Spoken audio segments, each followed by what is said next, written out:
pembuat undang-undang menyadari bahwa pergerakan masyarakat itu lebih cepat dibandingkan dengan pembentukan undang-undang. Jadi saya katakan kembali bahwa pembuat undang-undang tidak dapat mengikuti kecepatan gerak masyarakat atau proses perkembangan sosial yang sangat dinamis, sehingga undang-undang selalu ketinggalan. Ini maksudnya Bapak Ibu yang saya katakan sebagai satu adagium hukum, mengatakan het recht hing achter de feiten aan, bahwa hukum itu selalu terlambat dibandingkan dengan perkembangan atau kecepatan perkembangan masyarakat. Sehingga kalau kita membuat satu perumpamaan analogi bahwa hukum itu disamakan dengan deret hitung, sedangkan perkembangan masyarakat disamakan dengan deret ukur. Itu selalu dikatakan sehingga menjadi satu adagium bahwa het recht hing achter de feiten aan, bahwa hukum itu selalu ketinggalan dibandingkan dengan perkembangan masyarakat. Nah, sehingga di sini diperlukan satu terobosan. Nah, terobosan itu di dalam logika hukum yang saya katakan pada hari ini adalah adanya diskresi. Jadi diskresi itu salah satu tujuannya adalah untuk menjembatani antara kecepatan perkembangan masyarakat dengan perkembangan hukum itu sendiri.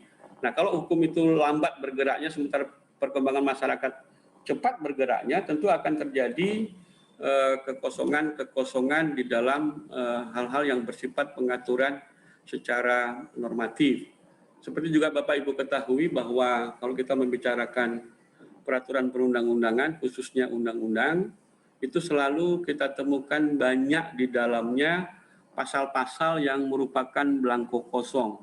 Maksudnya belangko kosong itu isinya adalah berdasarkan pasal di atas, maka pengaturan lebih lanjut akan diatur dengan peraturan pelaksanaan.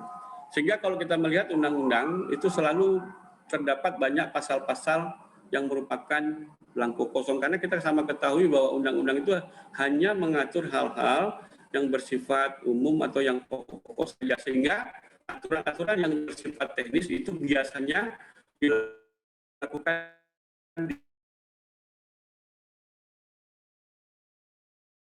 dari undang-undang kita itu selalu lebih banyak belangko kosong. Belangko kosong ini saya artikan sebagai bahwa untuk mengatur pasal di atas itu diatur lebih lanjut dengan peraturan pemerintah. Nah, peraturan pemerintah itu adalah merupakan satu derivasi dari undang-undang yang lebih tinggi. Ini yang terkait dengan satu adagium hukum yang mengatakan, saya ulang lagi, het recht hing achter de feiten aan. Kemudian Bapak Ibu yang berikutnya, itu ada satu prinsip juga di dalam peraturan perundang-undangan yang disebut dengan there is no rule without exception. Ini artinya bahwa tidak ada aturan tanpa pengecualian. Jadi there is no rule without exception, itu diartikan secara bebas tidak ada aturan tanpa pengecualian. Seperti yang Bapak Ibu ketahui bahwa prinsip dari peraturan perundang-undangan ini sama-sama kita ketahui bahwa hukum itu selalu ada celah. Kalau tadi celahnya itu ada jembatan yang namanya diskresi, dalam konteks ini itu dikatakan bahwa pengecualian itu juga penting di dalam hukum, karena sama-sama kita ketahui bahwa setiap tindakan atau perbuatan dari administrasi negara harus berdasarkan ketentuan undang-undang. Tetapi tidak mungkin bagi undang-undang untuk mengatur segala macam kasus posisi dalam praktek kehidupan sehari-hari. Sehingga itu diperlukan yang namanya pengecualian. Itu inti atau arti dari there is no rule without exception. Jadi ini dua hal yang menurut saya penting untuk saya sampaikan kepada Bapak Ibu sebelum kita masuk ke dalam konten yang terkait dengan diskresi. Saya kira Bapak Ibu tentunya bisa memahami, dan mudah-mudahan perkuliahan kita pada sore hari yang cukup mendung ini bisa memberikan satu pemahaman atau satu penjelasan terkait dengan diskresi dalam konteks hukum tata pemerintahan. Jadi itu awal atau prolog di dalam kuliah kita pada sore hari ini. Baik Bapak Ibu, saya kira kita lanjutkan dengan konten dari topik kita pada hari ini yang terkait dengan diskresi. Nah, saya kembali lagi kepada perkuliahan yang lalu.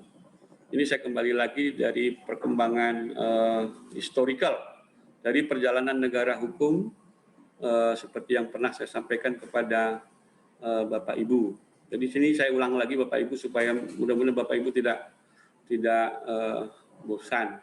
Jadi perkembangan historical perjalanan negara hukum itu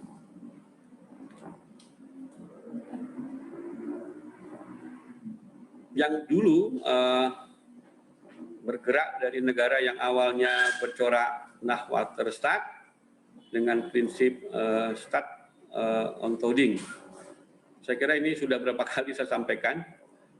Jadi kalau kita bicara tentang secara historik, sejarah daripada negara hukum itu diawali dengan negara hukum klasik yang bercorak Nahuatl. Nahuatl itu maksudnya negara hukum yang negara itu hanya sebagai penjaga malam.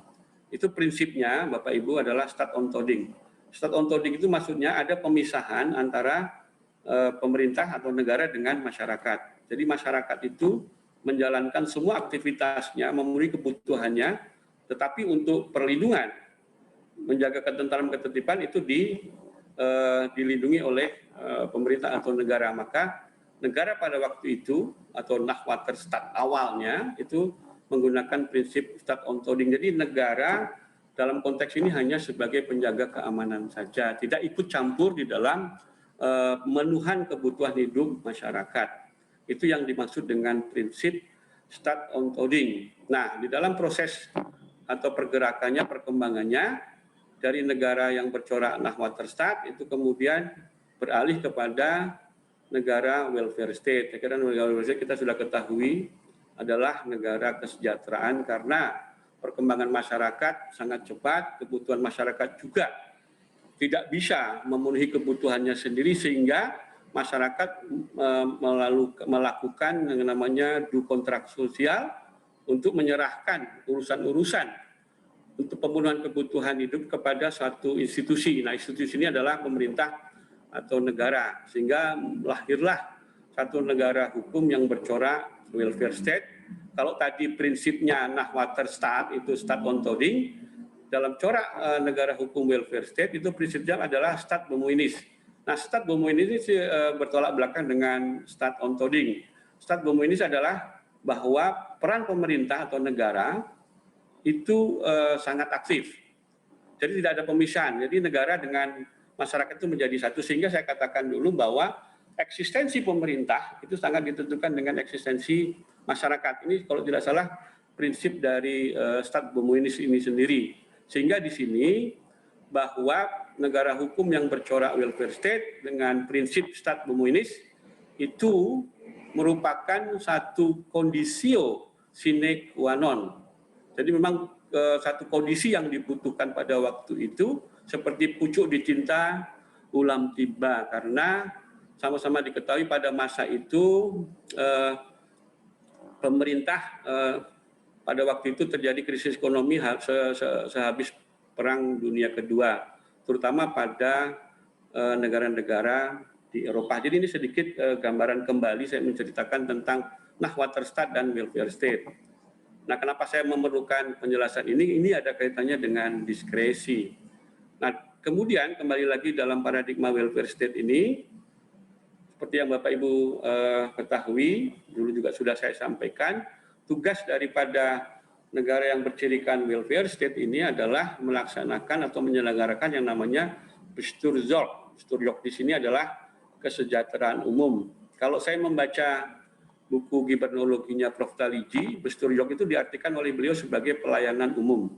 Jadi dikatakan di sini juga, saya katakan pada dasarnya adalah terciptanya, pertama adalah adanya ketertiban dan ketentraman masyarakat, dan juga terkait dengan pelayanan kepada masyarakat. Ini negara itu betul-betul kembali kepada basicnya, yaitu sebagai pelindung dan pelayan masyarakat. Itu adalah tugas dalam menyelenggarakan Bestur York. Kemudian Bapak Ibu, nah dalam konteks ini maka pemerintah harus memperhatikan yang dinamakan dengan direct to receive. Direct to receive ini artinya seperti yang saya tulis di sini, bahwa masyarakat berhak menerima dari pemerintah, dan bagi pemerintah merupakan satu kewajiban hukum untuk memberikan pelayanan terbaik. Nah, makanya kalau saya menggunakan dulu menceritakan kepada Bapak Ibu terkait dengan definisi daripada ilmu pemerintahan, itu sebetulnya hukum tata pemerintahan itu membicarakan pendekatan ilmu pemerintahan dari aspek yuridis. Jadi saya katakan di sini terkait dengan tugas pelaksanaan penyelenggaraan Bestur York, maka pemerintah harus memperhatikan yang disebut, yang saya katakan di sini sebagai direct to receive, bahwa masyarakat berhak menerima dari pemerintah, dan pemerintah merupakan bagi pemerintah merupakan satu kewajiban hukum untuk memberikan pelayanan terbaik. Ini coba saya bawa kembali pemikiran awal saya pada waktu itu, menyampaikan kepada Bapak Ibu terkait dengan definisi dari ilmu pemerintahan. Saya ambil dari pendapatnya Profesor Taliji, mudah Bapak Ibu tidak bosan mendengar saya berulang-ulang mengenai itu. Jadi menurut Profesor Taliji, ilmu pemerintahan itu adalah ilmu yang mempelajari hubungan antara pemerintah dengan yang diperintah. Nah, konsekuensi dari hubungan pemerintahan itu ada dua, pernah saya sampaikan kepada Bapak Ibu. Satu adalah kewajiban dari pemerintah, dan yang kedua adalah kewenangan dari pemerintah. Kewajiban pemerintah itu melahirkan yang namanya pelayanan sipil, sedangkan kewenangan pemerintah itu melahirkan pelayanan publik. Dulu sudah saya sampaikan bahwa pelayanan publik itu adalah pelayanan yang semula dipegang oleh pemerintah, tetapi dalam perjalanannya itu bisa diprivatisasi kepada pihak swasta. Tetapi dalam konteks the right to receive ini, bahwa pemerintah atau bagi pemerintah itu merupakan satu kewajiban hukum untuk memberikan pelayanan terbaik. Nah, pelayanan terbaik tentunya dalam konteks ilmu pemerintahan tadi sebagai suatu kewajiban itu melahirkan dua hal, yaitu pelayanan administrasi kependudukan, dan yang kedua adalah pelayanan perizinan. Dan semua itu hulunya adalah kepada pemberian pelayanan terbaik. Nah, ini sedikit saya coba sitir tujuan pokok dari negara kesejahteraan atau welfare state itu. Yang pertama adalah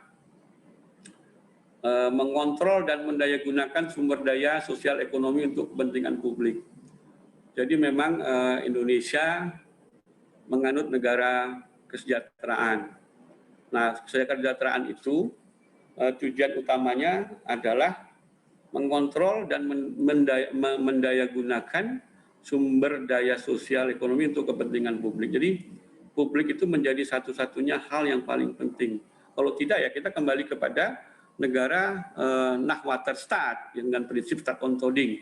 Karena negara welfare state dengan prinsip stat bomoinis ini, semua urusan kebutuhan masyarakat itu dikendalikan dan diatur oleh pemerintah. Maka di sini tujuan dari negara kesejahteraan saya coba mensitir, pertama adalah mengontrol dan mendayagunakan sumber daya sosial untuk kepentingan publik. Jadi betul-betul untuk kepentingan umum, betul-betul untuk kepentingan masyarakat.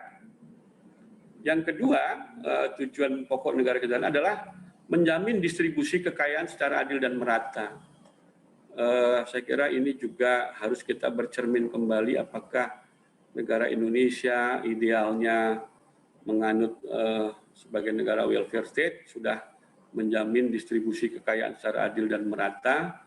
Saya kira ini juga masih perlu kita diskusikan secara seksama, karena sama-sama kita ketahui bahwa ketimpangan sosial itu bermula triggernya atau pemicunya karena ketidakadilan dan ketidakmerataan pendapatan masyarakat. Itu yang kedua dari tujuan pokok negara kesejahteraan. Yang ketiga adalah mengurangi kemiskinan. Nah, ini saya kira setiap negara tentunya ingin semua kemiskinan itu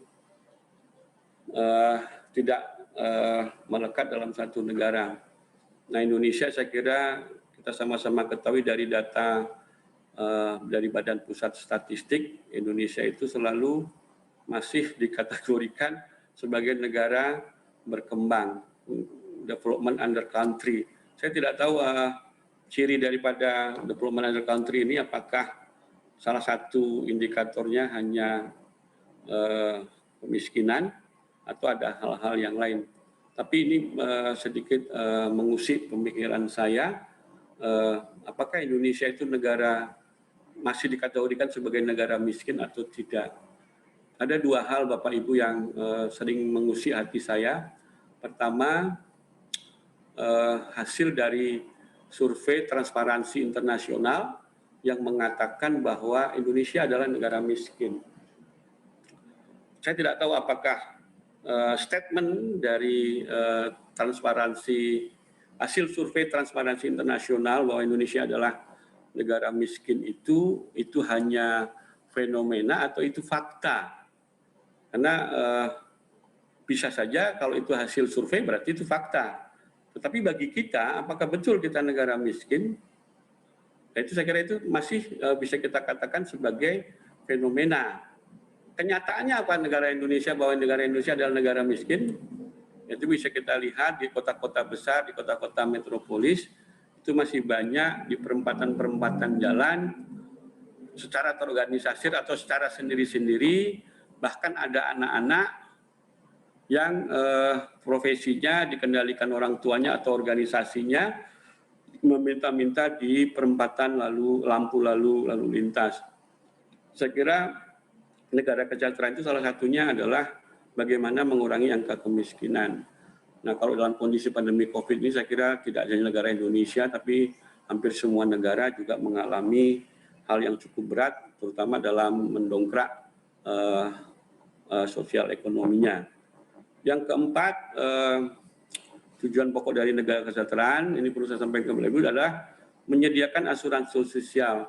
Asuransi sosial saya kira ini yang lebih diutamakan di sini berkaitan dengan pendidikan dan kesehatan. Makanya kita selalu mengatakan bahwa pembangunan manusia Indonesia atau IPM itu, Indeks Pembangunan Manusia itu indikatornya selalu pendidikan dan kesehatan, disertai juga dengan tingkat pendapatan. Jadi kalau kita memang ciri negara kesejahteraan itu harus ada asuransi sosial, khususnya terkait dengan pendidikan dan kesehatan. Sekarang ini Presiden Jokowi juga sudah mengarah ada kartu-kartu pendidikan, ada kartu-kartu kesehatan dan sebagainya. Saya kira itu sudah salah satu bentuk dari kepedulian pemerintah, khususnya Presiden, terkait dengan tujuan pokok negara Indonesia, itu negara welfare state. Kemudian yang kelima adalah menyediakan subsidi untuk layanan sosial dasar. Saya kira ini mulai dari tadi sekolah, mulai dari rumah, mulai dari sandang pangan dan sebagainya, itu juga pemerintah harus bisa melakukan subsidi. Maka banyak bantuan-bantuan sosial itu disampaikan kepada masyarakat. Hanya saja yang sering kita dengar di dalam berita-berita di media-media yang kita ketahui itu kadang-kadang tidak tepat sasaran. Yang keenam, yang terakhir adalah memberikan proteksi sosial bagi setiap warga negara Indonesia. Jadi perlindungan sosial bagi setiap warga negara Indonesia, warga negara Indonesia ini saya kira penting, baik yang bekerja di dalam negeri maupun yang bekerja di luar negeri. Mungkin kalau Bu Margareta mungkin dari sisi KPAI-nya kan gitu. Jadi proteksi ini selalu diharapkan bahwa negara selalu diminta hadir. Bentar Bapak Ibu, saya ada telepon sebentar. Halo? Iya, masih ngajar dulu. Ya. Ya dah. Ya dah. Ya. Jadi Bapak Ibu saya lanjutkan kembali, ini tujuan pokok negara kesejahteraan itu ada 6. Baik, saya lanjutkan. Izin saya minum dulu. Dia mau pulang dulu. Bentar ya.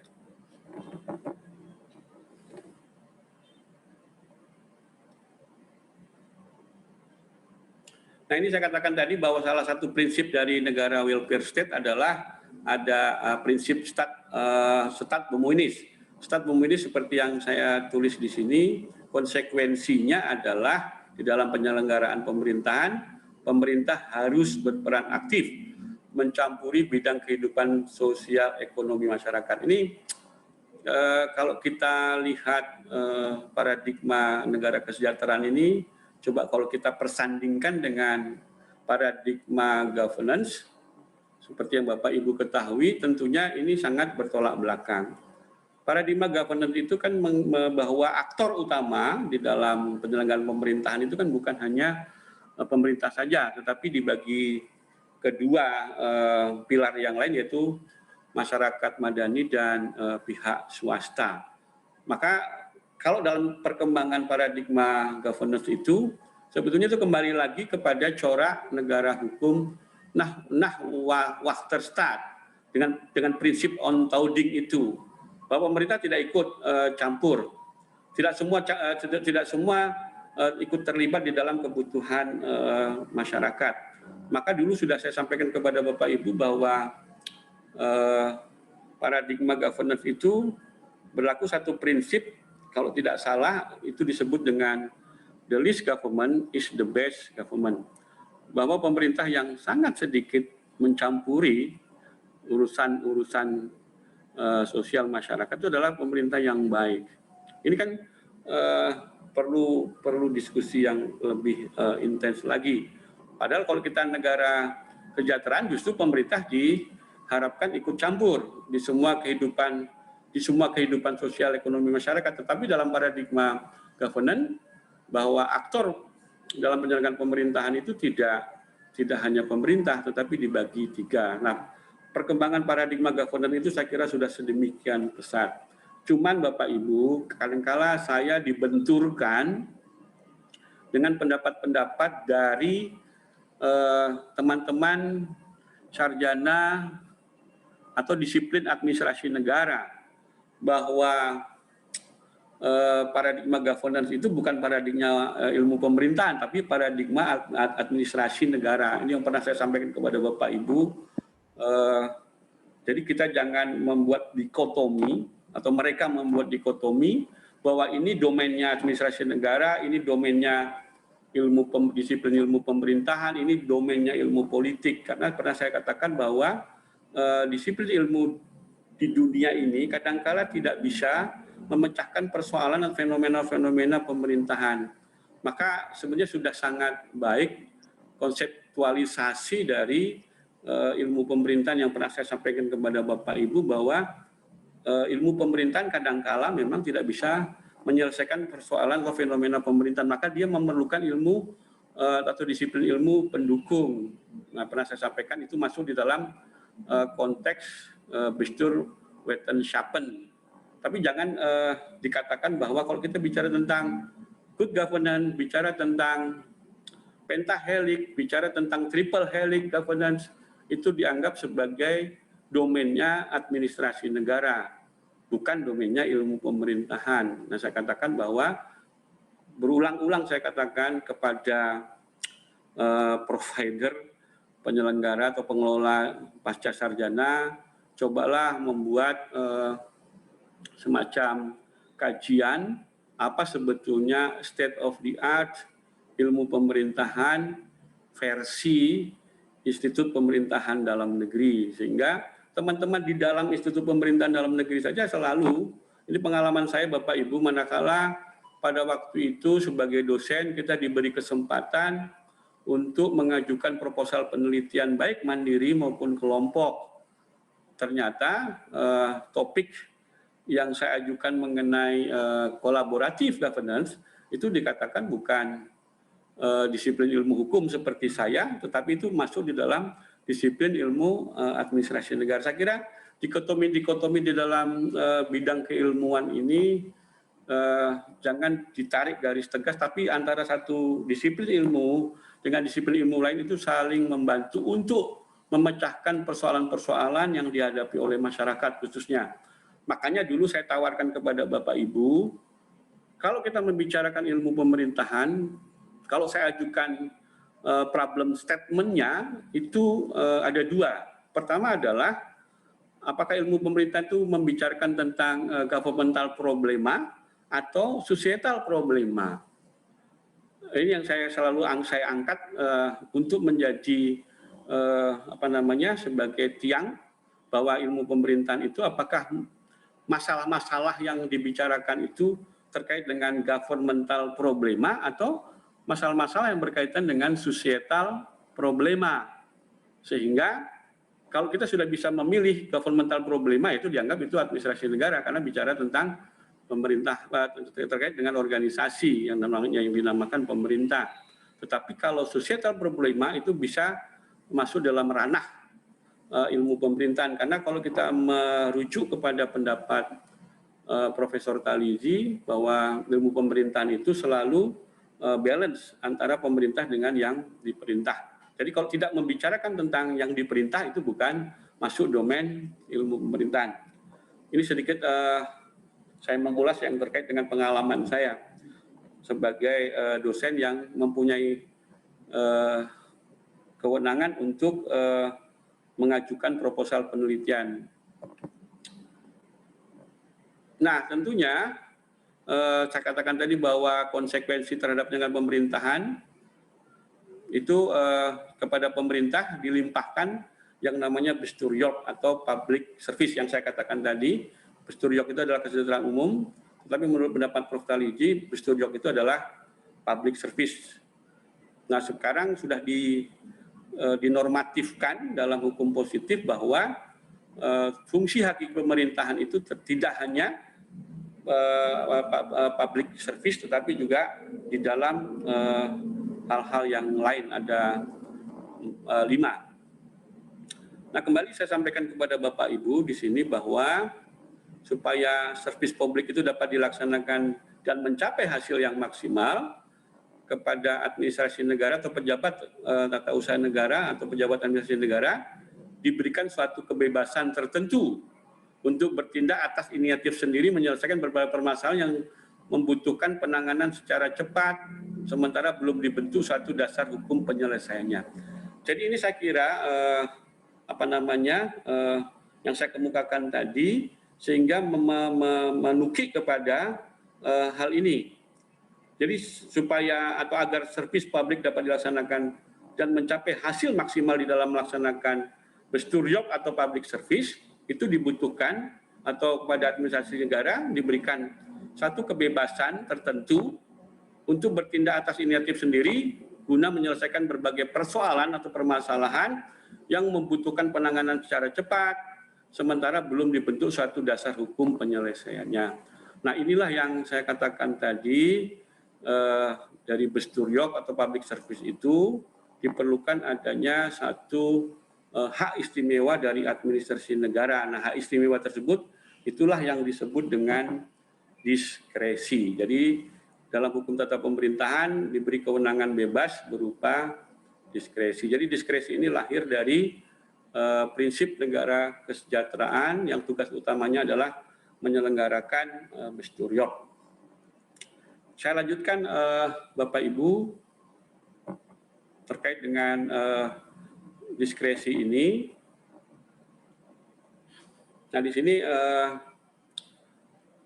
sedikit terkait dengan diskresi. Tadi dikatakan bahwa diskresi itu adalah terkait dengan kewenangan dari administrasi negara untuk menyelesaikan persoalan-persoalan yang landasan hukumnya belum ada guna melaksanakan public service atau besturiok. Nah, karena di sini titik tekannya pada kewenangan atau wewenang, maka sedikit saya singgung walaupun Bapak Ibu mungkin sudah mengetahui dan memahami bahwa istilah kewenangan atau wewenang, sebentar Bapak Ibu ini sedikit mungkin saya menggunakan dua istilah ini yang saling saya pertukarkan antara kewenangan dengan wewenang. Itu sebenarnya dua istilah kalau kita rujuk dari pengertian pasal 1 butir 5 dan 6 dari Undang-Undang Nomor 30 tahun 2014 tentang administrasi pemerintahan, itu dua hal yang mempunyai arti yang berbeda. Jadi dikatakan di dalam Undang-Undang Nomor 30 tersebut bahwa wewenang itu terkait dengan hak, sementara kewenangan itu terkait dengan power atau kekuasaan. Tapi dalam konteks ini saya izinkan saya untuk sedikit melakukan penukaran dan menggunakan istilah yang saya katakan sering saya pertukarkan. Sebetulnya kewenangan atau wewenang dalam bahasa Belanda itu dikenal dengan istilah bevoegdheid. Ini masuk di dalam ranah atau konsep hukum publik, terutama hukum tata pemerintahan. Maka lahirlah di situ bevoegdheid, lahirlah yang namanya wewenang pemerintahan atau bestuurbevoegdheid. Jadi bestuurbevoegdheid ini adalah kewenangan yang memang diberikan kepada administrasi negara untuk menyelenggarakan yang disebut tadi dengan diskresi. Nah, sedikit tentang wewenang atau kewenangan ini, dikatakan bahwa wewenang itu diartikan sebagai kekuasaan hukum, hak untuk memerintah atau bertindak. Kemudian diartikan juga hak atau kekuasaan pejabat publik untuk mematuhi aturan hukum dalam lingkup melaksanakan kewajiban publik bagi pemerintah. Jadi ada dua pengertian dari wewenang. Pertama adalah sebagai kekuasaan hukum yang terkait dengan hak untuk memerintah atau bertindak. Kemudian kekuasaan hukum yang berikutnya adalah hak atau kekuasaan pejabat publik untuk mematuhi aturan. Jadi satu hak untuk memerintah atau bertindak, satu hak adalah hak untuk mematuhi aturan. Saya kira ini salah satu ciri khas dari negara hukum yang tiang utamanya tadi adalah azas legalitas.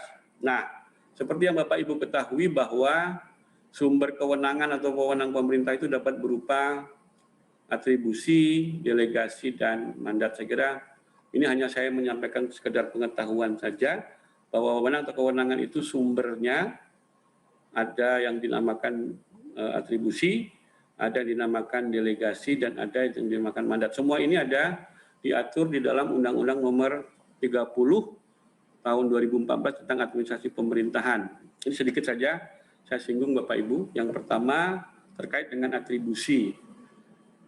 Saya kira ini perlu juga kita memahami bahwa atribusi itu sering kita, mungkin sudah sangat familiar, bahwa atribusi itu sebetulnya dari sisi etimologinya itu berasal dari bahasa Latin, dari kata attribure, artinya adalah memberikan kepada. Jadi atribusi itu adalah satu kekuasaan yang diberikan kepada siapa.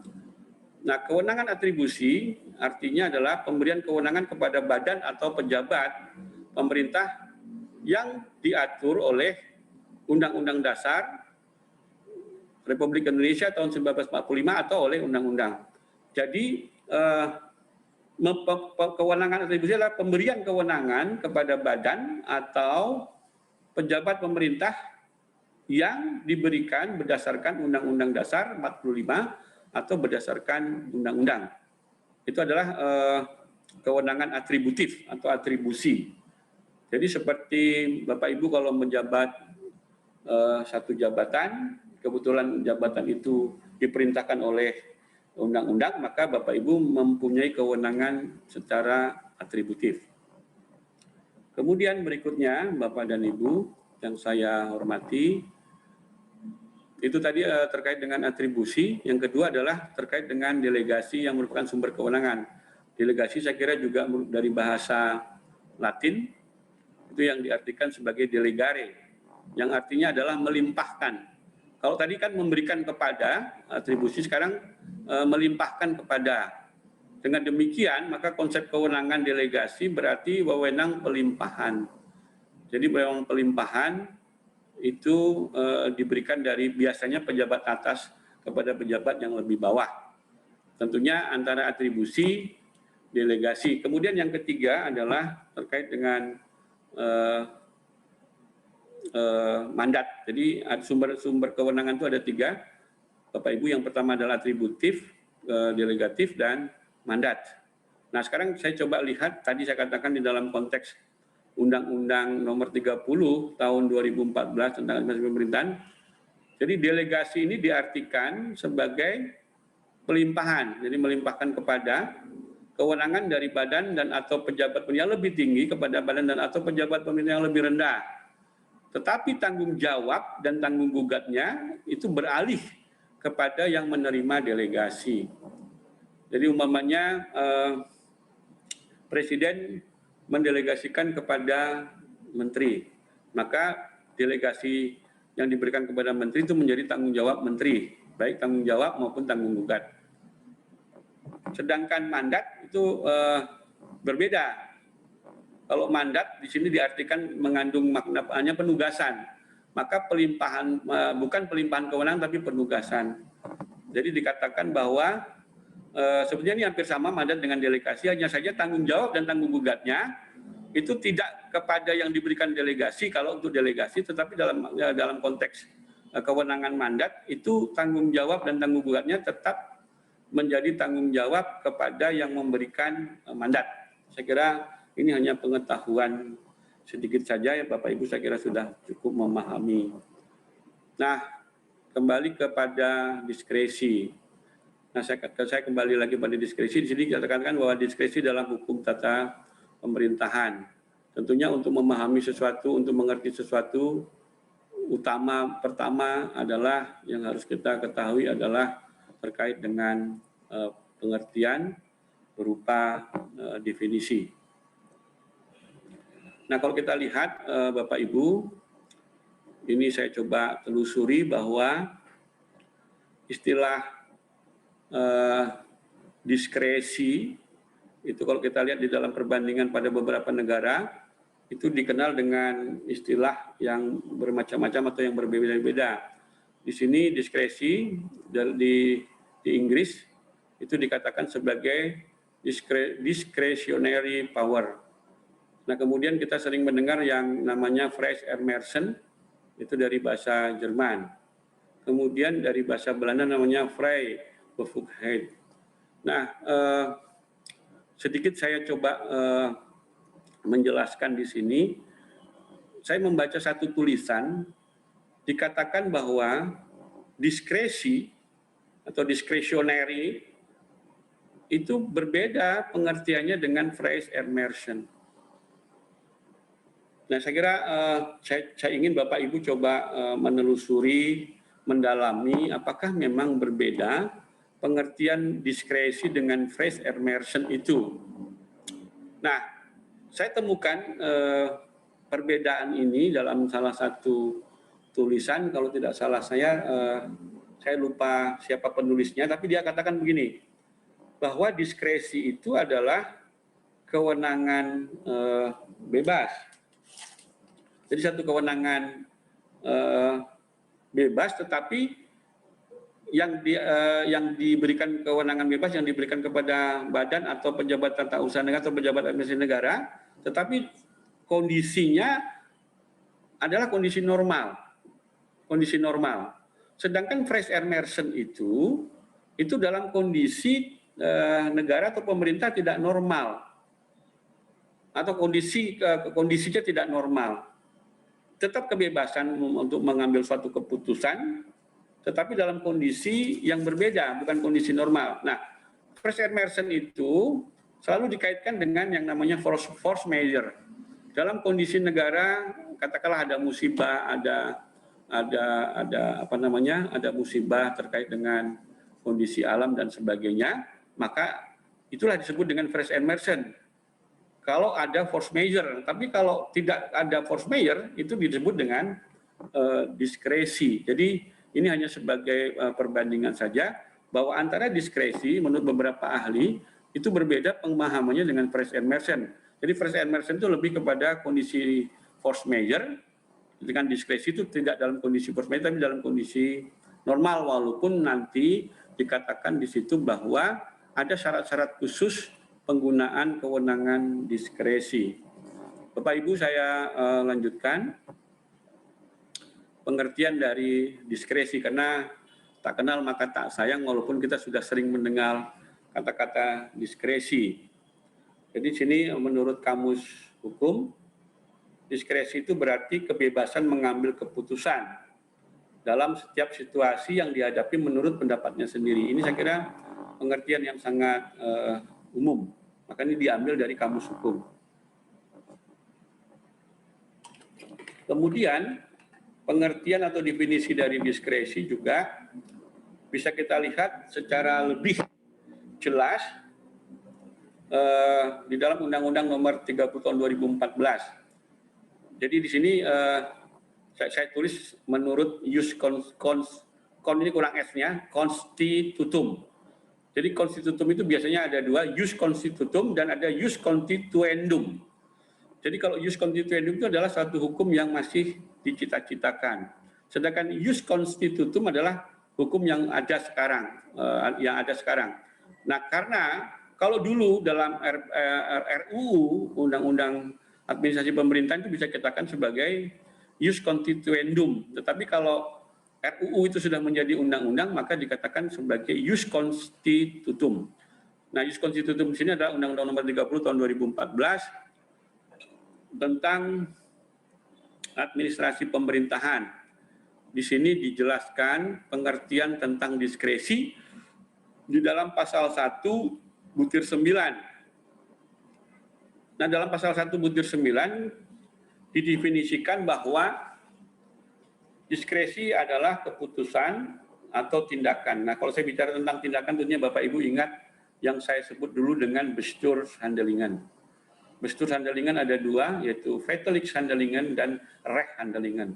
Kemudian seterusnya saya pecah ke bawah sehingga muncul yang namanya peraturan, yang kemudian muncul yang kedua adalah ketetapan atau yang disebut dengan Bestkicking. Nah, dalam peraturan perundangan semua itu disebut dengan keputusan. Satu keputusan yang isinya mengatur dan satu keputusan yang isinya menetapkan.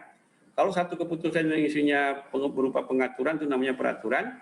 Sedangkan satu keputusan yang berisi penetapan itu namanya ketetapan. Nah, dalam konteks tindakan pemerintah dalam hukum tata pemerintahan, itu yang menjadi titik sentralnya adalah Bestkicking atau keputusan yang berisi penetapan atau disebut juga dengan ketetapan. Nah, kembali lagi di dalam Undang-Undang Nomor 30 2014, Bapak Ibu, di sini dalam pasal 1 butir 9 diartikan bahwa diskresi itu adalah suatu keputusan dan atau tindakan yang ditetapkan dan atau dilakukan oleh pejabat pemerintahan untuk mengatasi persoalan konkret yang dihadapi di dalam penyelenggaraan pemerintahan dalam hal peraturan perundang-undangan yang memberikan pilihan, tidak mengatur, tidak lengkap, tidak jelas, dan atau adanya stagnasi pemerintahan. Jadi saya kira kalau kita coba urai pasal 1 butir 9 tentang pengertian diskresi, saya kira ini ada beberapa unsur yang kita pahami bersama. Unsur pertama itu bahwa diskresi itu adalah satu keputusan atau satu tindakan yang dilakukan oleh pejabat pemerintah kemudian untuk mengatasi persoalan konkret yang dihadapi dalam penyelenggaraan pemerintahan yang dalam hal peraturan perundangannya belum memberikan pilihan. Kemudian tidak mengatur atau tidak diatur, kemudian tidak lengkap dan tidak jelas. Sebetulnya kalau saya coba saya coba telaah lebih atau saya kaji lebih jauh bahwa kalau memang peraturan perundangan memang belum ada, itu bisa digunakan diskresi. Tetapi kita sama-sama ketahui Bapak Ibu bahwa peraturan perundangan itu kan biasanya ada dua hal yang tidak bisa terpisahkan. Satu adalah induknya, yang kedua adalah penjelasannya. Nah, kalau di sini dikatakan peraturan perundangan itu tidak lengkap atau tidak jelas, itu biasanya selalu dilengkapi dengan namanya penjelasan, yaitu penjelasan umum dan penjelasan pasal demi pasal. Dan yang akhir dari unsur diskresi ini dalam pasal 1 butir 9 adalah adanya stagnasi pemerintah. Jadi pemerintah itu nggak boleh berhenti, pemerintah harus terus berjalan. Kecuali tadi saya katakan dalam kondisi force majeure seperti yang terjadi di beberapa provinsi yang pernah kita dengar, karena ada force majeure sehingga betul-betul pemerintahan itu stuck. Maka diperlukan di situ bukan hanya diskresi tetapi yang tadi saya katakan sebagai fresh immersion. Saya lanjutkan, Bapak Ibu. Kemudian pendapat diskresi ada beberapa, banyak sekali yang dikemukakan oleh para ahli, tapi saya ambil di sini salah satunya dari pakar hukum administrasi negara yang namanya adalah Profesor Prayudi Atmosudirjo. Beliau sudah wafat. Beliau dulu bekas ketua Lembaga Administrasi Negara di Jakarta. Beliau bukunya bicara tentang hukum administrasi. Dikatakan bahwa diskresi di sini hampir sama tadi dari Kamus Hukum, satu kebebasan bertindak untuk mengambil satu keputusan dari pejabat administrasi negara yang berwenang dan berwajib menurut pendapatnya sendiri. Nah ini selalu dikatakan bahwa diskresi kalau kita lihat per definisi seperti ini, maka yang saya katakan tadi persoalan hukum dalam konteks birokrasi itu terjadi persinggungan antara azas legalitas dengan diskresi. Itu yang menjadi permasalahan hingga saat ini. Kemudian yang berikutnya dikatakan oleh Pak Prayudi juga bahwa beliau tidak mendikotomikan antara diskresi dengan azas legalitas, tetapi beliau mengungkapkan di sini bahwa diskresi itu diperlukan sebagai pelengkap dari azas legalitas. Azas legalitas, Bapak Ibu seperti ketahui di sini adalah azas hukum yang menyatakan bahwa setiap tindakan atau perbuatan administrasi negara harus berdasarkan ketentuan undang-undang. Nah tadi kalau kita lihat di dalam pasal 1 butir 9, diskresi itu boleh digunakan apabila persoalan-persoalan yang harus diselesaikan atau dipecahkan itu belum diatur di dalam peraturan perundang-undangan. Tapi azas legalitas justru tidak boleh. Itu harus berdasarkan suatu ketentuan undang-undang.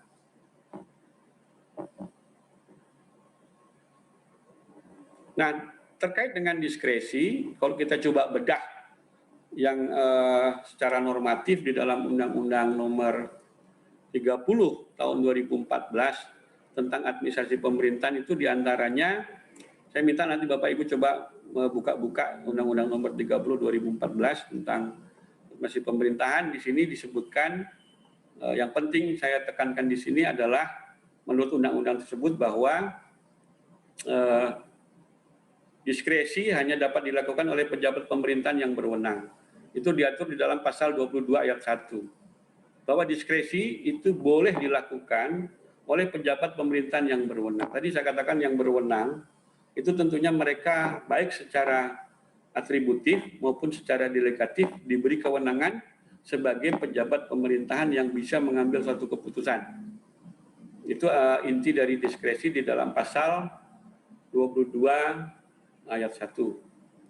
Kemudian juga diskresi yang ada di dalam Undang-Undang Nomor 30 tahun 2014 itu terkait dengan tujuan penggunaan diskresi. Kalau yang pertama tadi kan terkait dengan pejabat yang berwenang.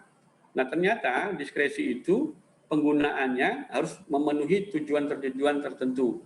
Ini diatur Bapak Ibu di dalam pasal 22 ayat 2. Nah, salah satu tujuannya di sini saya sampaikan, satu adalah untuk melancarkan penyelenggaraan pemerintahan. Jadi, supaya penyelenggaraan pemerintahan itu bisa berjalan dengan lancar, maka itulah yang menjadi tujuan penggunaan diskresi. Supaya penyelenggaraan pemerintahan itu lancar. Kalau dia stuck berarti memerlukan diskresi. Itu tujuan yang pertama. Kemudian yang tujuan yang kedua adalah mengisi kekosongan hukum atau reh vakum. Memungkinkan tidak terjadi kekosongan hukum.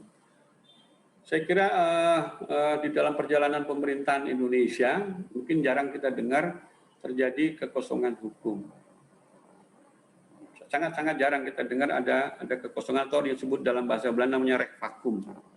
Tetapi dalam konteks ini diskresi itu boleh digunakan menurut Undang-Undang 30 2014 apabila terjadi kekosongan hukum. Supaya tidak terjadi kekosongan hukum, perlu ada diskresi. Nah, hanya saja diskresi boleh diberikan atau dilakukan oleh pejabat yang berwenang atau badan yang berwenang asal di sini dikatakan bahwa tidak boleh bertentangan dengan peraturan perundang-undangan. Itu kembali lagi pada azas legalitas. Jadi ini tujuan yang kedua, untuk mengisi kekosongan hukum. Yang ketiga, memberikan kepastian hukum. Nah, dulu sudah saya sampaikan kepada Bapak Ibu bahwa peraturan perundang-undangan itu dibuat, kemudian peraturan perundang-undangan itu diberlakukan, kemudian peraturan perundang-undangan itu diimplementasikan. Tujuan utamanya adalah memberikan kepastian hukum. Jadi jangan sampai terjadi satu produk peraturan perundang-undangan dibuat hari ini, kemudian besok dicabut. Berarti tidak ada kepastian hukum. Sebetulnya kalau menurut hukum sendiri, seperti pernah saya sampaikan pada kuliah saya terdahulu, bahwa hukum itu mempunyai 3 landasan utama, Bapak Ibu. Yang pertama adalah landasan, kalau masih ingat, yang pertama adalah landasan filosofis. Yang kedua adalah landasan sosiologis. Yang ketiga itu adalah landasan yuridis. Nah, dulu sudah saya sampaikan, hanya saya mengingatkan lagi, supaya Bapak Ibu tidak lupa, 3 pilar atau 3 landasan hukum itu, yang memberikan kepastian hukum itu adalah nilai utama dari landasan yuridis. Jadi landasan yuridis itu adalah landasan yang nilai utamanya adalah adanya kepastian hukum. Nah, sedangkan landasan filosofis bahwa hukum itu tidak hanya membicarakan atau memberikan kepastian hukum, tetapi hukum itu juga harus memberikan rasa keadilan. Maka landasan filosofis itu nilai utamanya adalah equity atau keadilan. Dan yang ketiga, landasan yang ketiga adalah landasan sosiologis. Landasan sosiologis nilai utamanya adalah utility atau kemanfaatan. Nah, di dalam azas hukum, tadi ada azas legalitas, itu lebih titik tolaknya kepada dalam bahasa hukum disebut dengan wetmatigheid. Sedangkan landasan sosiologis yang nilai utamanya adalah kemanfaatan, itu disebut sebagai bukan wetmatigheid tetapi adalah dulmatigheid. Jadi hukum itu tidak hanya memberikan satu kepastian,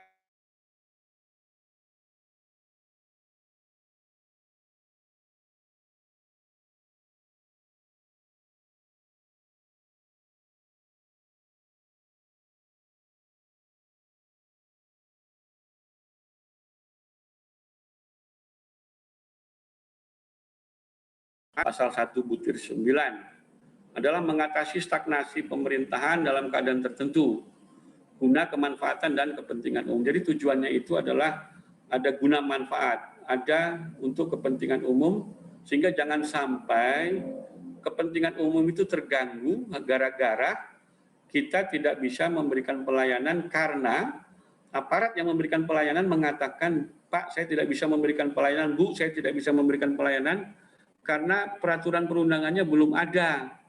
Jadi saya kira tidak bisa seperti itu. Masyarakat tidak mau tahu itu.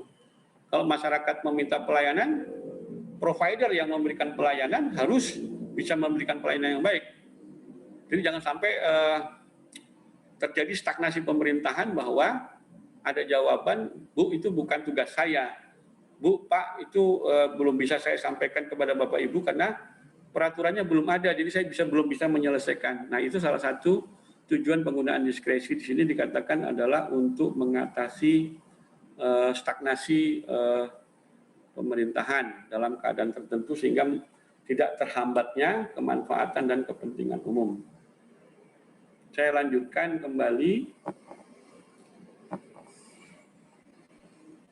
Yang ketiga adalah diskresi pejabat pemerintahan. Itu meliputi, ini penting saya sampaikan kepada Bapak Ibu karena Bapak Ibu sebagai pengambil keputusan untuk melakukan tindakan pemerintah kadangkala memerlukan pemahaman tentang diskresi.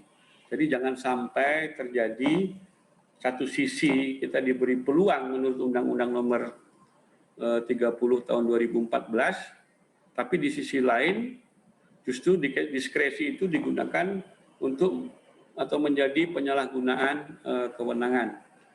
Dalam konteks ini jangan sampai terjadi diskresi yang merupakan kebebasan dari pejabat untuk mengambil satu keputusan itu justru disimpangi.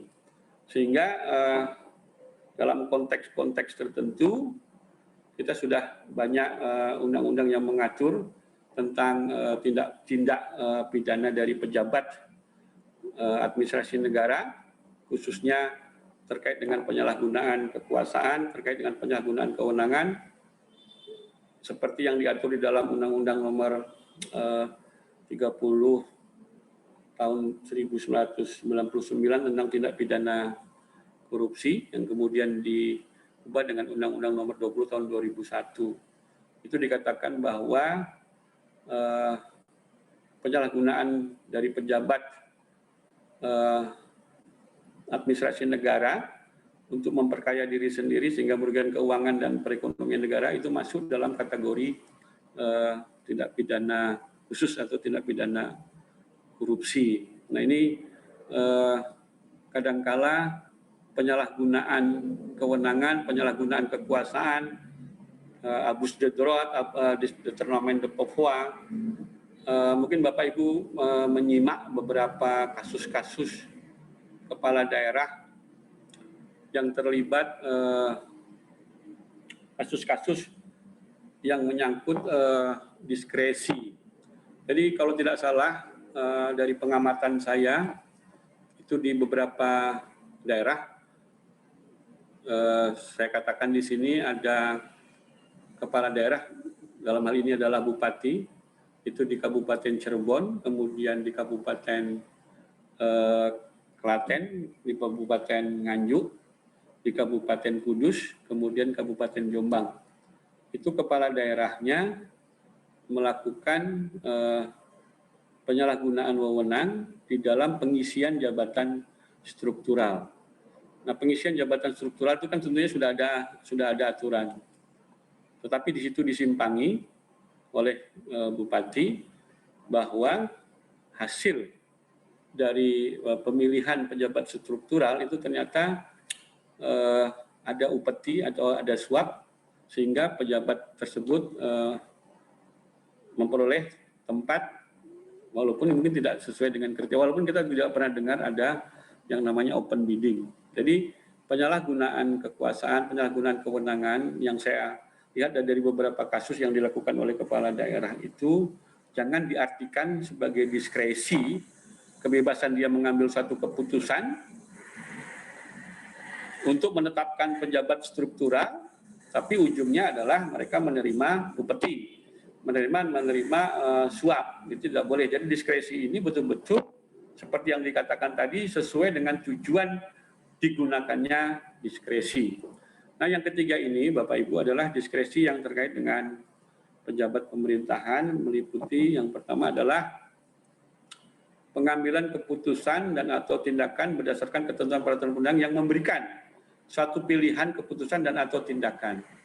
Jadi diskresi untuk pejabat pemerintahan itu dalam konteks pengambilan keputusan atau dalam mengambil suatu tindakan pemerintahan itu berdasarkan ketentuan peraturan undang yang memberikan satu pilihan. Jadi ada opsi, ada dua opsi. Apakah opsi yang pertama atau opsi yang kedua? Itu peraturan perundangan yang mengatur mengenai itu. Kemudian yang kedua, pengambilan keputusan dan atau tindakan karena peraturan perundangannya tidak mengatur. Nah, kalau dia tidak mengatur berarti bisa diambil diskresi pejabat pemerintahan. Kalau yang pertama tadi bahwa diskresi boleh apabila pengambilan keputusan atau tindakan berdasarkan ketentuan peraturan undangan yang memberikan suatu pilihan keputusan dan atau tindakan. Jadi opsinya katakanlah seorang hakim mau menjatuhkan putusan pengadilan. Sering kita dengar kasusnya sama, kenapa kok keputusannya berbeda. Nah, saya kira ini juga ada kaitannya dengan diskresi dari hakim. Kemudian yang ketiga, pengambilan keputusan atau tindakan karena peraturan perundangan tidak lengkap atau tidak jelas. Nah, perundangan yang tidak lengkap itu berarti harus dilengkapi karena waktu pelengkapannya kan tidak sebentar.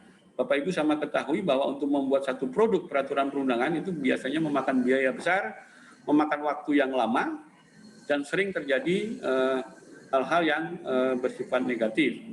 Sehingga kalau kita lakukan melengkapi peraturan perundangan yang tidak lengkap, dengan cara melakukan perubahan tentunya memerlukan satu mekanisme tersendiri. Dan ini memerlukan waktu yang lama, sedangkan permasalahannya harus cepat diputuskan atau diselesaikan.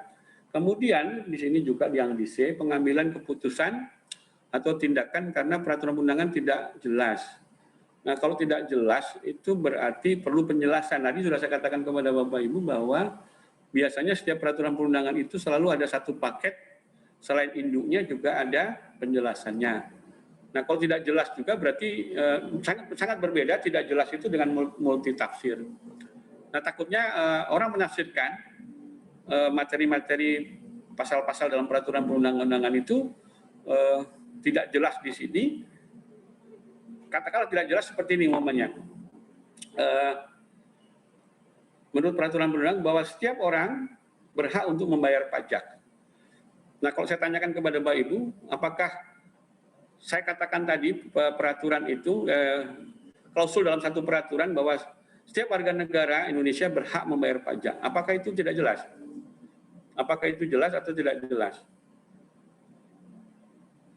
Nah, bisa ditafsirkan bahwa itu tidak jelas. Kenapa? Karena di situ hanya mengatur secara umum. Setiap warga negara Indonesia berhak membayar pajak. Padahal pajak itu kan banyak. Ada pajak penghasilan, ada pajak pertambahan nilai, ada pajak-pajak yang lain. Sehingga perlu ada ketentuan yang jelas. Semuanya setiap warga negara berhak untuk membayar pajak. Seperti pegawai negeri, seperti saya, itu berhak membayar pajak penghasilan. Jadi harus jelas pajak penghasilan itu diatur, tapi tidak secara umum. Seperti contohnya di dalam KUHP terkait dengan barang. Nah, barang itu juga hal yang masih perlu ditafsirkan lagi. Ini barang itu barang apa? Gitu. Apakah barang pecah belah atau barang yang berwujud atau barang yang tidak berwujud? Saya kira tidak jelas, mungkin pengertiannya seperti itu. Dan yang keempat, pengambilan keputusan atau tindakan karena adanya, segini kembali lagi kepada definisi dalam pasal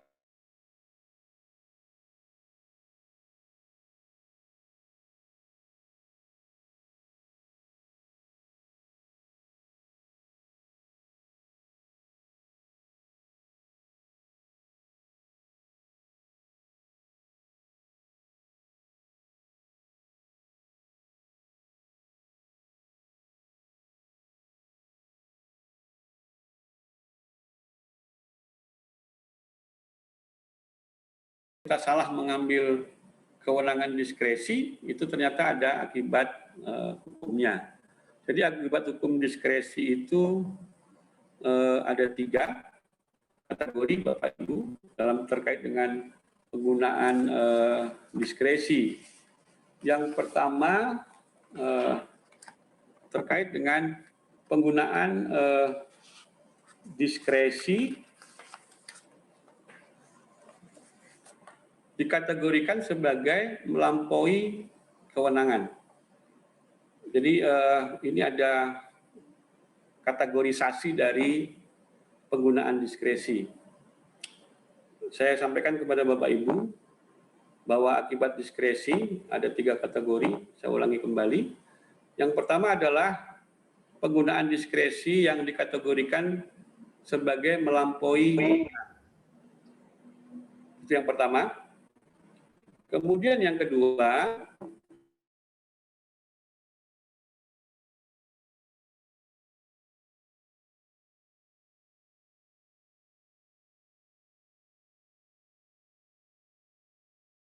kategorikan sebagai tindakan sewenang-wenang.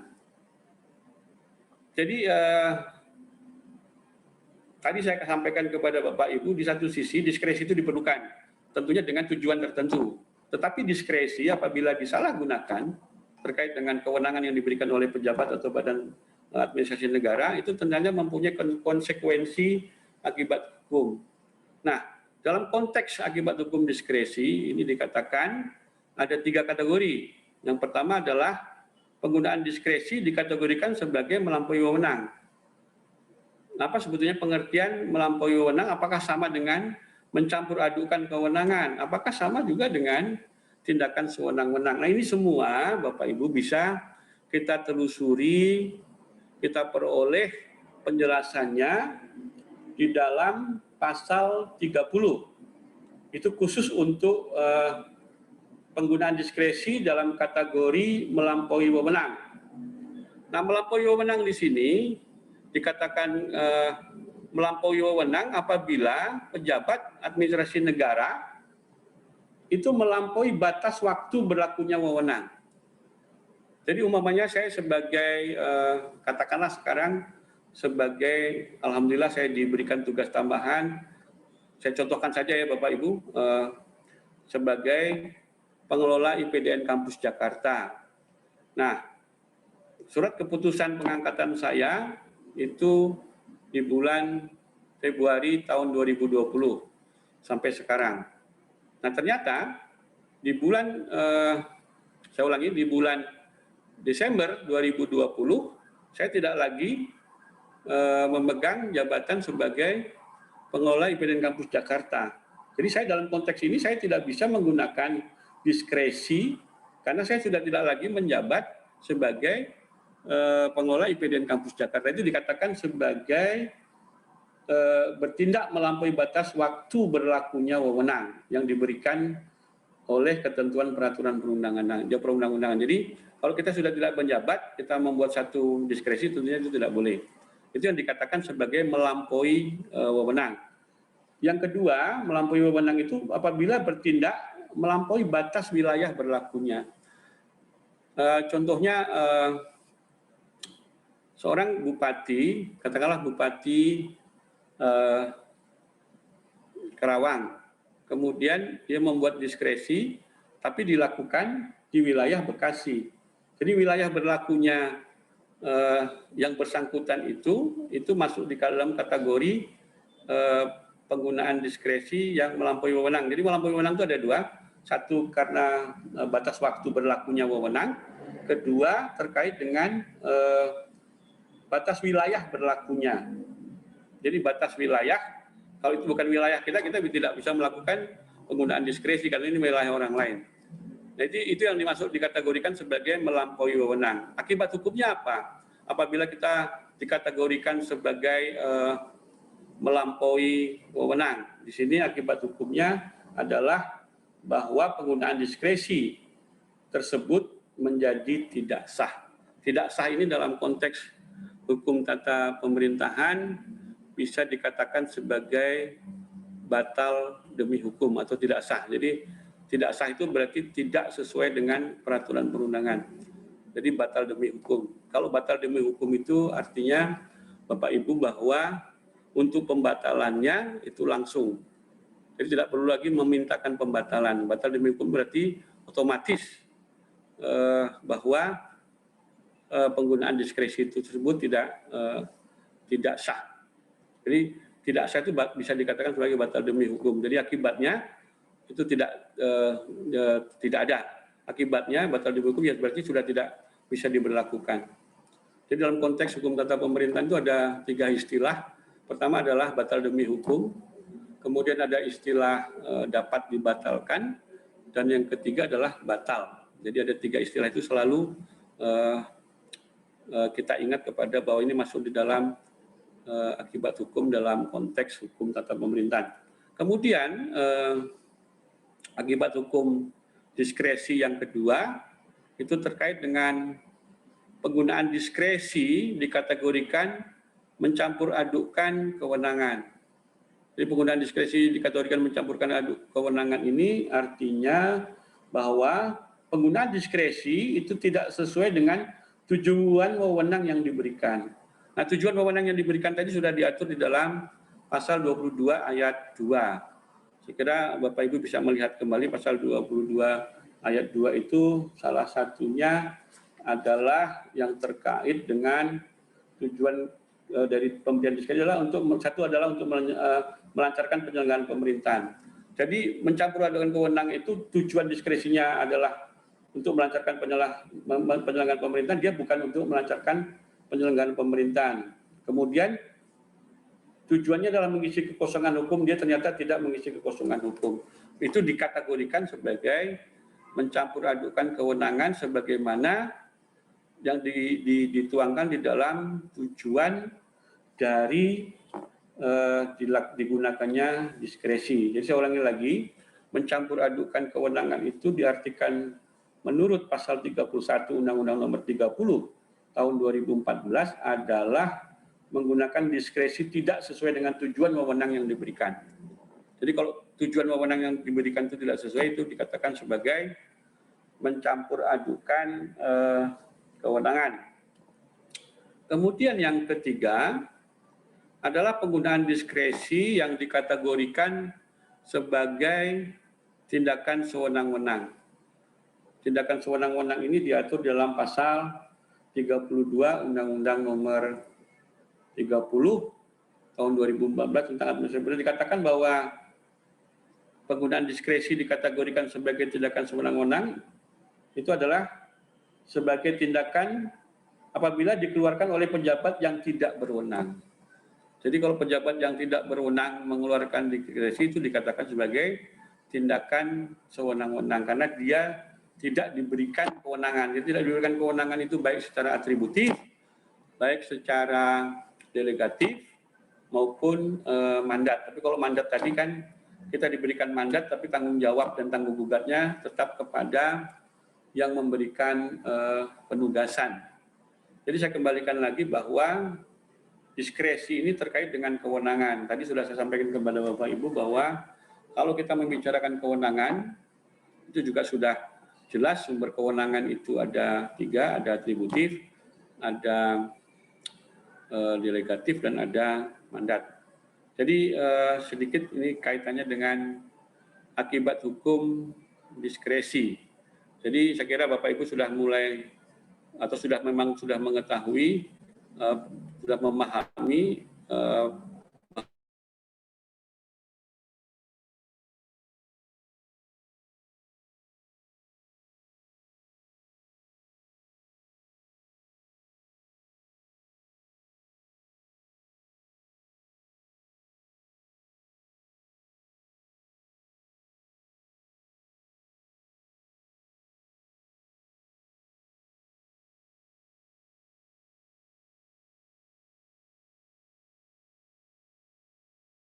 kemudian yang kedua terkait dengan wilayah berlakunya.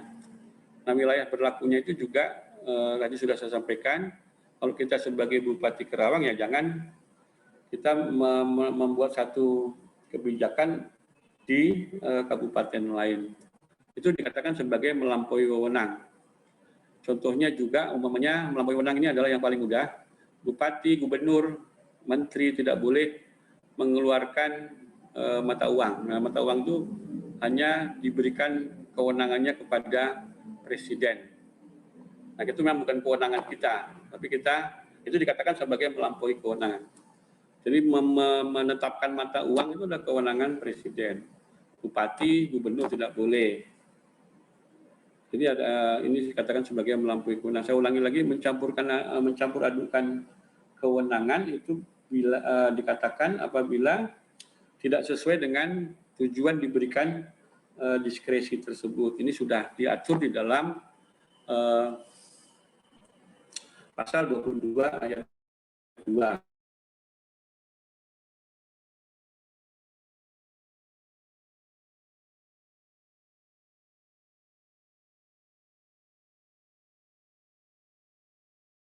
Saya kira Bapak Ibu ini terkait dengan akibat hukum diskresi. Yang terakhir, Bapak Ibu, untuk mengakhiri perkuliahan kita pada hari ini, sesuai dengan topik tadi yang sudah saya sampaikan, maka ada 2 hal.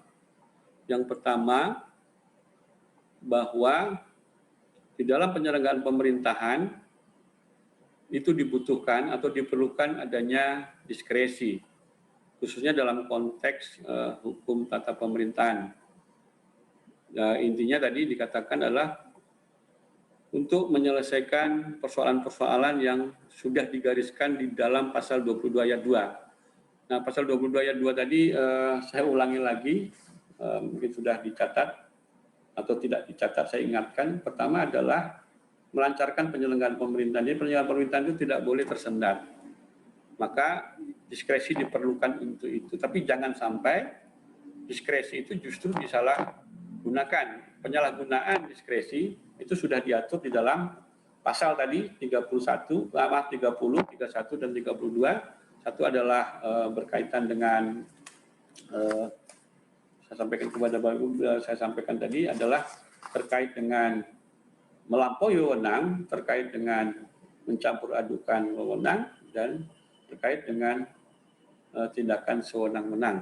Jadi bahwa diskresi dalam penyelenggaraan pemerintahan intinya itu masih diperlukan atau diperlukan dalam hukum tata pemerintahan, khususnya dalam menyelesaikan persoalan yang sudah digariskan.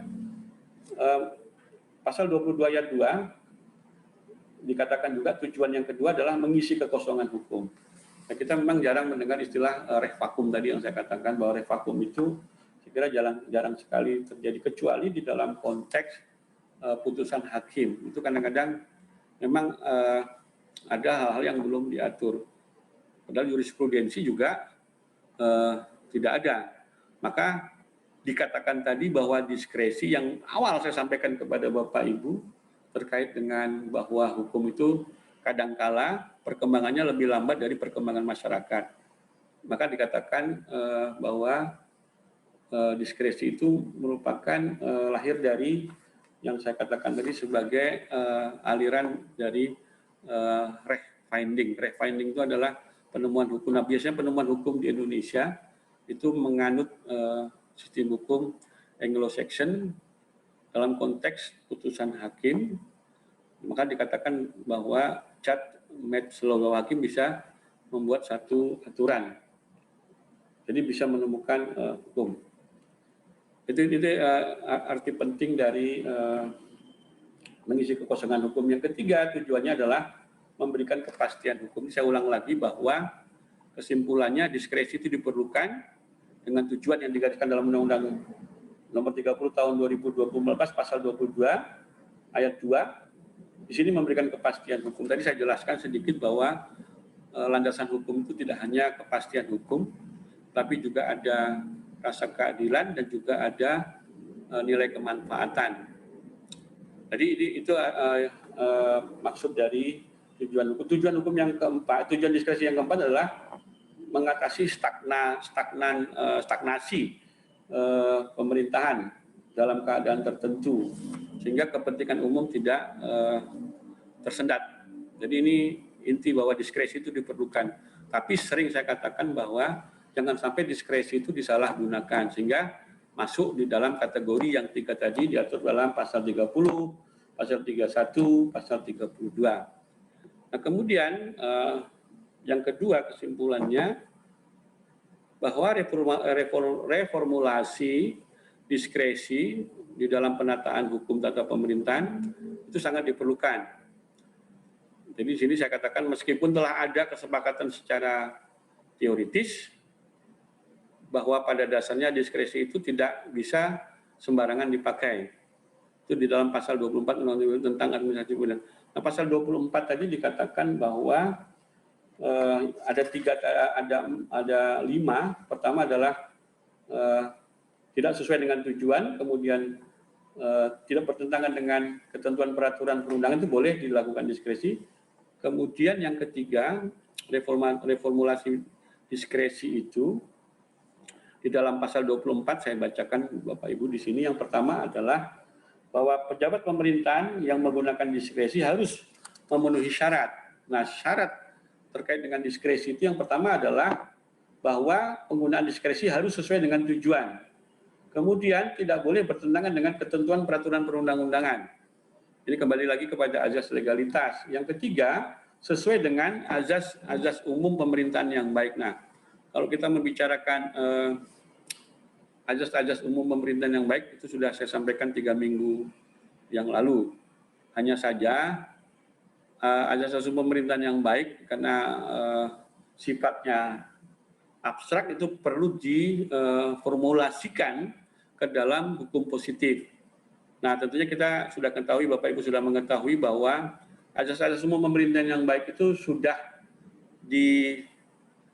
dimuat di dalam hukum positif bisa kita lihat di dalam undang-undang yang mengatur tentang penyelenggaraan negara yang bebas bersih dari KKN, kemudian juga bisa melihat di dalam dalam undang-undang yang berkaitan dengan yang terkait dengan pemberantasan tindak pidana korupsi. Nanti bisa dilihat di situ bahwa azas asas pemerintahan negara itu yang kemarin masih tidak bisa kita terapkan, sekarang sudah diformulasikan ke dalam hukum positif, itu diatur di dalam undang-undang. Beberapa undang-undang sudah mengatur tentang hal tersebut. Ini yang terkait dengan reformulasi diskresi. Jadi dengan demikian Bapak Ibu bahwa inti pada kuliah kita hari ini terkait dengan diskresi. Yang pertama terkait dengan dua pertanyaan. Yang pertama adalah apakah diskresi itu masih diperlukan? Ya, tetap masih diperlukan karena bisa saja terjadi kemungkinan adanya hal-hal yang di luar kemampuan penyelenggaraan negara, terjadi sesuatu yang harus diselesaikan secara cepat, tetapi itu semua sudah ada landasannya yaitu di dalam pasal 22. Kemudian reformulasi diskresi jelas, itu terkait dengan penataan hukum. Penataan hukum ini kembali lagi kepada pasal 24, salah satunya tadi adalah adanya atau mendasarkan kepada sesuai dengan AUPB. Kemudian yang berikutnya, yang keempat, terkait dengan reformulasi diskresi, itu berdasarkan alasan-alasan objektif. Jadi alasan-alasan objektif di sini tentunya berdasarkan kajian ilmiah, tidak boleh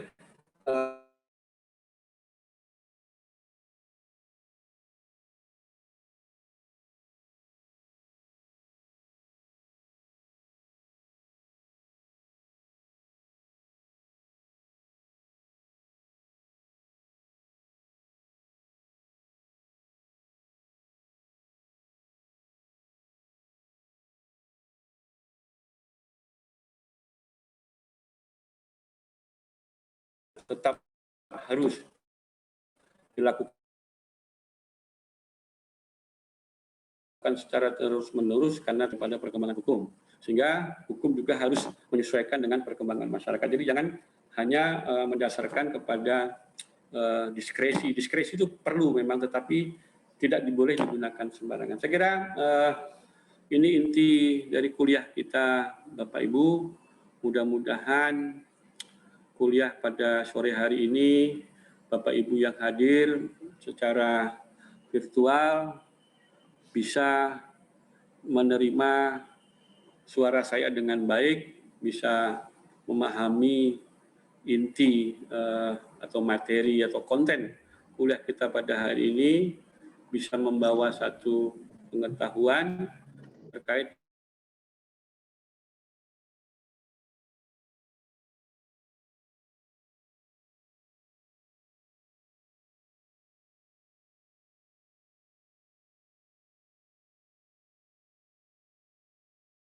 sedikit tentang hukum tata pemerintahan. Saya kira Bapak Ibu itu yang perlu saya sampaikan. Sekali lagi saya ucapkan terima kasih.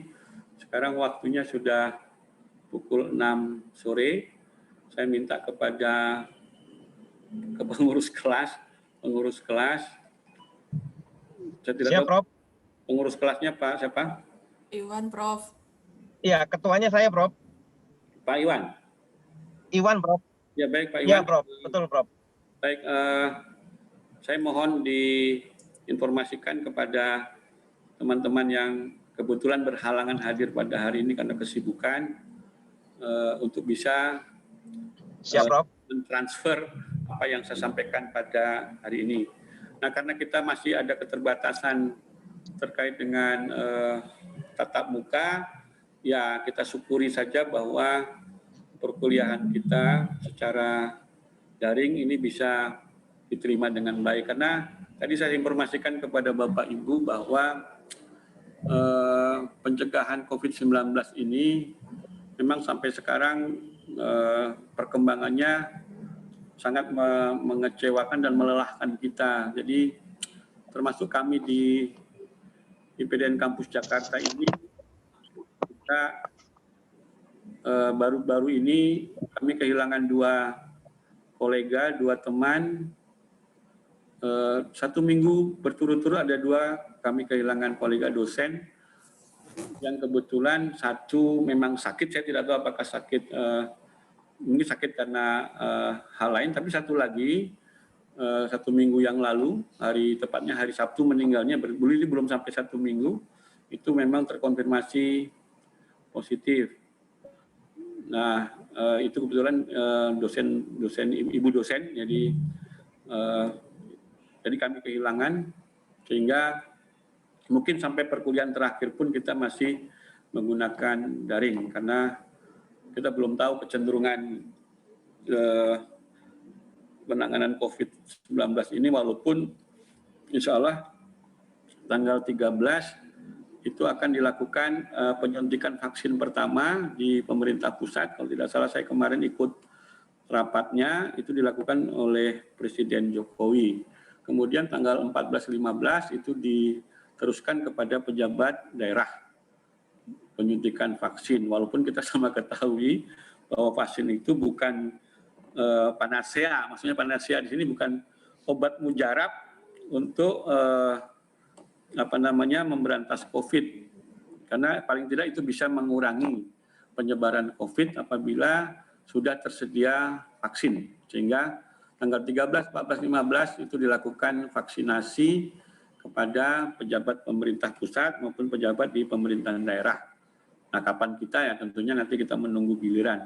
Tapi bagi saya mungkin seperti yang persyaratan-persyaratan tidak jelas, ini kadang-kadang informasi yang ada di media itu sering tidak jelas, sumbernya tidak jelas. Nah, mudah-mudahan kita semua memperoleh vaksinasi sehingga paling tidak bisa mencegah penyebaran COVID-19. Nah, saya tidak tahu, nanti coba kita tanyakan lagi kepada pengelola pasca sarjana. Ya, kalau memang kondisinya masih seperti ini, ya berarti kita kuliahnya tetap daring. Begitu ya Bapak Ibu, hari ini perlu saya sampaikan ucapan terima kasih saya dan sampaikan salam saya kepada teman-teman Bapak Ibu yang tidak bisa hadir pada hari ini. Mudah-mudahan kuliah saya pada hari ini bisa menambah sedikit pengetahuan. Terima kasih ya, Prof. Dengan profesi yang masuk di dalam ranah hukum tata pemerintahan. Saya kira itu saja Bapak Ibu yang. Terima kasih, Prof. Terima kasih, Prof. Terima kasih, Prof. Terima kasih, Prof. Terima kasih, Prof. Salam sehat untuk Bapak Ibu semua. Siap, Prof. Saya ucapkan Assalamualaikum.